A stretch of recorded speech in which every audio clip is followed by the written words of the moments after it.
Hi everyone, Scott Sapanik. I'm thevet.com, thespiritualmarine.com, and also bornagainisrael.com.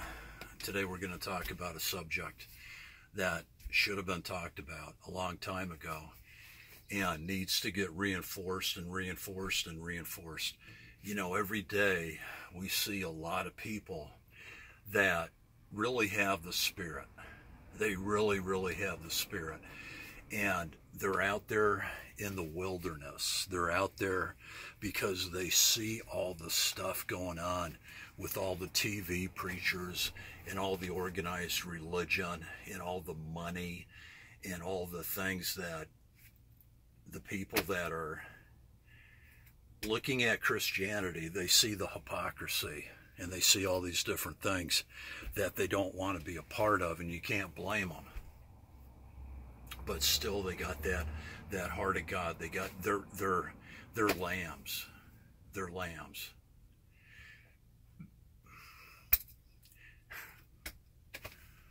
I don't eat burritos anymore, so let's say it was probably from the protein shake. I don't know. They're lambs. They are part of. We meet on occasion, and this is great. People that are part of the 144,000. They really are. And a lot of times they don't even know that they're part of the 144,000. That's how special that they are. They don't even know. And they've got the, to whom much is given, much is required. And they're wanting to share that. We were talking with a man today, Lehman, and he's got a heart for the Lord, and he's relating how a lot of the people that he talks to, they're just zoned out. They are totally zoned out, and they just, it's all the dopamine, it's all the stuff in the world that they're concentrating on.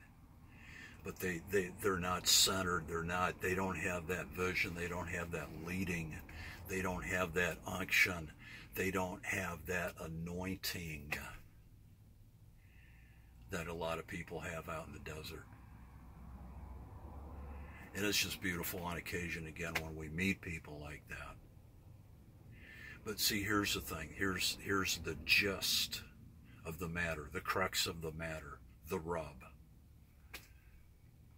is that we're talking about this, we're only a product of all the things that went before us in a global historical manner when it comes to the chronology of the church. And actually, church, if you do an etymology or etymological rendering of the word church, ekklesia, in the lingua franca, the Greek of the time when it was written, it means an assembly and or has the connotation of a called out assembly. This is one verse that I grew up with, that I was quoted innumerable times. It's Matthew 16, verse 18. And upon this rock I will build my church, and the gates of hell shall not prevail against it. Thou art Peter. That rock is a metaphor. That rock is Christ. Peter is not the church. It was not built on him, or he was just like everyone else. He got upbraided by Paul. And then a couple verses later, Christ told Peter, "Get behind me, Satan." The church, here's the point. Here's the bottom line, the salient point. The church did not replace Israel. Let's repeat that. The church did not replace Israel. The church that they call, which is just an assembly, it's not a proper noun, all of that was codified It was made into an institution from Constantine, circa 4th century, 323 to 325. It became later known as the Roman Catholic Church. We were a part of the Roman Catholic Church for 42 years. And we're not going to go into that. But we left the Roman Catholic Church. We left the RCC in 1998. And we haven't looked back. The church, the proper noun that does not exist, that institutionalized entity that they call the church, never replaced Israel.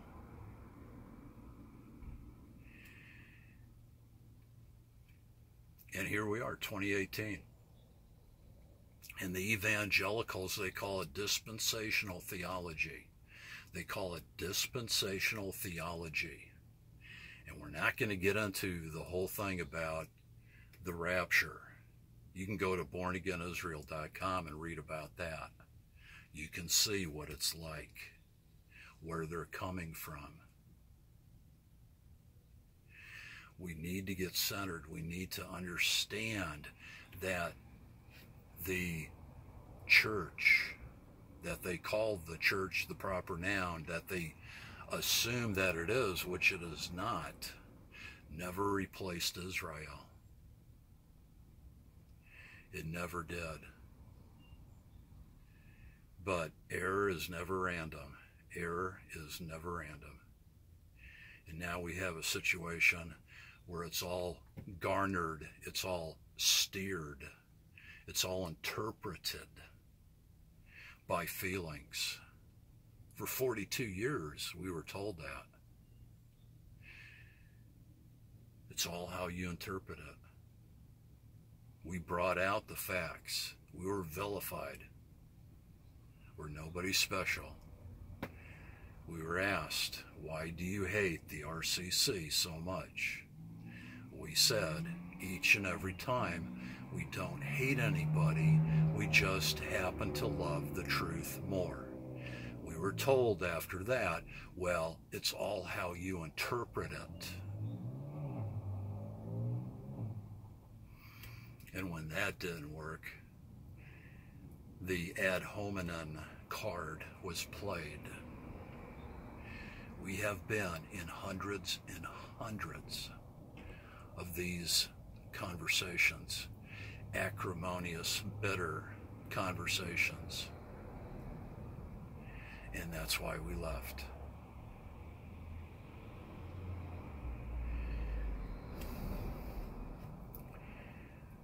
The church never replaced Israel. And this is where error is never random.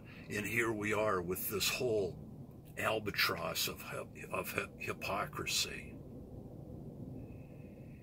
And nobody has it straight, except for a very few people. And it's not because they're special. It's not because they're this or that. It's just because, like it says in Revelation, they follow the Lamb whithersoever he goeth. They follow the Lamb, the Christ, whithersoever he goeth. That rock was Christ, 1 Corinthians 10:4. It's the same rock that fed the Hebrews, the Israelis, Israel, out in the desert. And it's the same rock that was pierced at the cross that still feeds us that living water. But we can't partake of that living water unless we know it's there. The blessing, the chosen people status, the light to the nations is there, but it's not skin. It's spirit. It's spirit.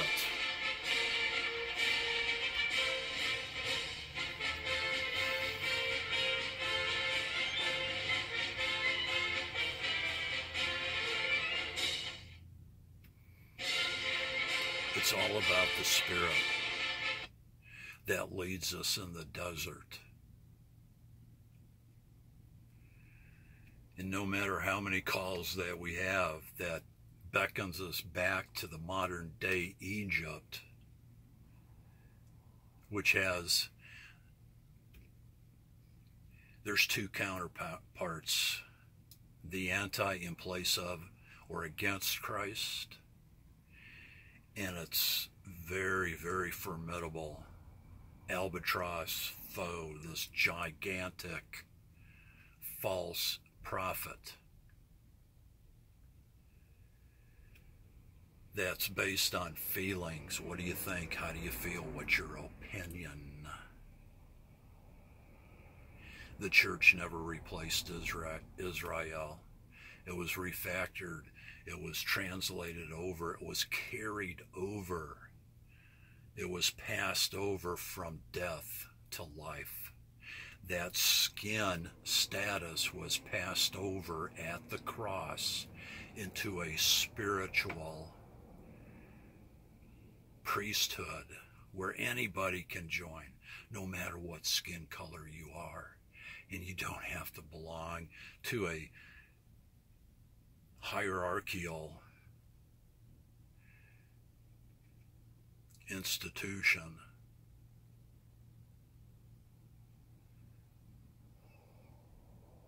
So how many people are going to be called to that? How many people are going to take that message, that remnant message that's always been maintained down through the centuries till now? Or are they going to go back to their nice and warm feelings? Are they going to go back to their purgatory feelings or their rapture called feelings? To whom much is given, much is required. They're called out. Revelation 18:4, come out of her, my people. Be ye not partakers of her sins, nor receive of her plagues. That's the message. How many people are going to come out of her?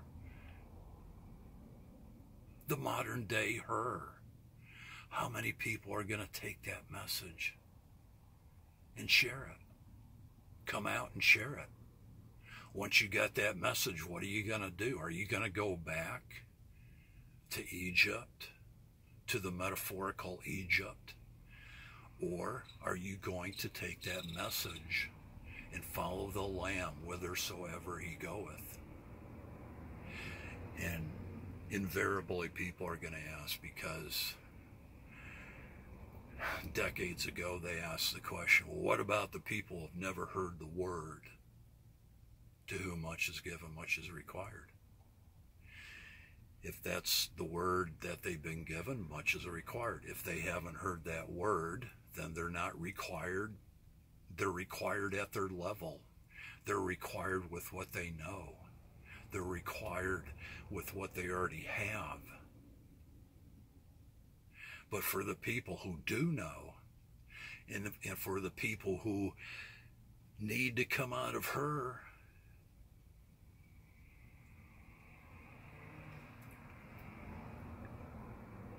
they, more than likely, are going to diminish the facts in order to preserve their relationship. Diminish the facts in order to preserve their relationship. Christ said, let the dead bury the dead. And all the Christianity and Christianity hypocrisy that's going on. Let the dead bury the dead.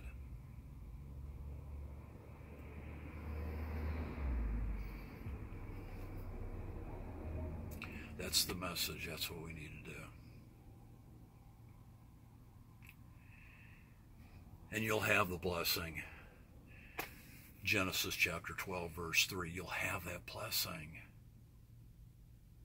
But do you have the faith to get in a position to be supernaturally chosen, blessed, and favored? Do you have that faith, that Passover faith that applies today, to get out there in the desert just like they did, just like they left Egypt. Do you have that faith? Do you have that remnant faith to get out into the desert? Because there's a lot of people that are already out there. We meet them from time to time. It's beautiful when we meet them. It's beautiful. We just share stories, and it's like giving each other a cup of cold water. It's beautiful. Love you guys. Stay in the fight. Keep the faith. Don't give up. Never quit. And be an overcomer. Love you guys, and we'll talk soon.